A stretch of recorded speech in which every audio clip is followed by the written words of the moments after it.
নমস্কার বন্ধুরা, আজ আবার হাজির হয়েছি নতুন একটি রেসিপি নিয়ে। আজ আমি বানাবো চায়ের কাপে স্পঞ্জের মতো নরম তুলতুলে কাপ কেক। তো চলো দেখে নেওয়া যাক। আমি এর মধ্যে ডিম ফাটিয়ে নেব। ডিমটাকে ফাটিয়ে নিচ্ছি। তো ডিমটা আমি ফাটিয়ে নিয়েছি, দেখো ডিমটাকে একটু ভালো করে ঘেঁটে নিচ্ছি। আমার কাছে এই মুহূর্তে ঘাঁটার কোনো যন্ত্র নেই, সেই জন্য আমি চামচ দিয়ে ঘেঁটে নিচ্ছি। এরপরে দিয়ে দিচ্ছি আমি হাফ কাপ চিনি, আমি গুঁড়ো করে নিয়েছিলাম। চিনিটাকে দিয়ে ভালো করে চিনি আর ডিমটাকে মিশিয়ে নেব। চিনি আর ডিমটা ভালো করে মেশানো হয়ে গেছে।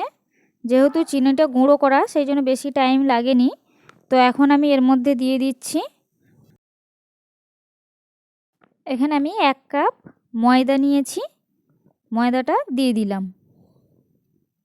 ময়দাটা আমি এই কাপ মেপেই নিয়েছি। এবার সব কিছু একসাথে ভালো করে মিশিয়ে নিচ্ছি।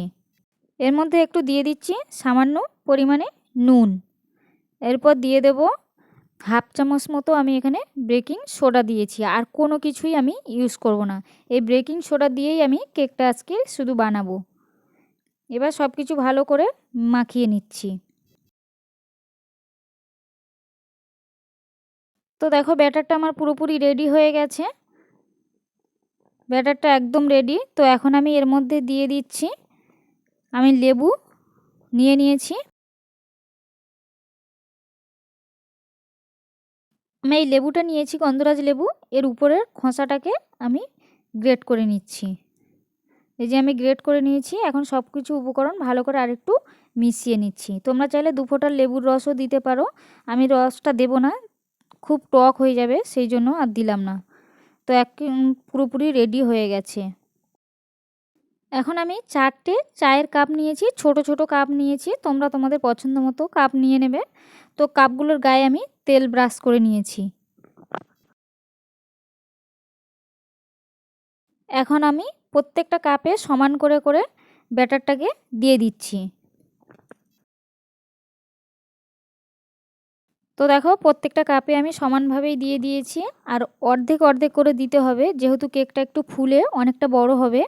তো সেই জন্য ফুল করে দিলে হবে না। তো আমি অর্ধেক অর্ধেক করে প্রত্যেকটা কাপে সমানভাবে দিয়ে নিয়েছি। এখন আমি একটু সুন্দর লাগার জন্য উপর থেকে একটা করে কিশমিশ দিয়ে দিচ্ছি।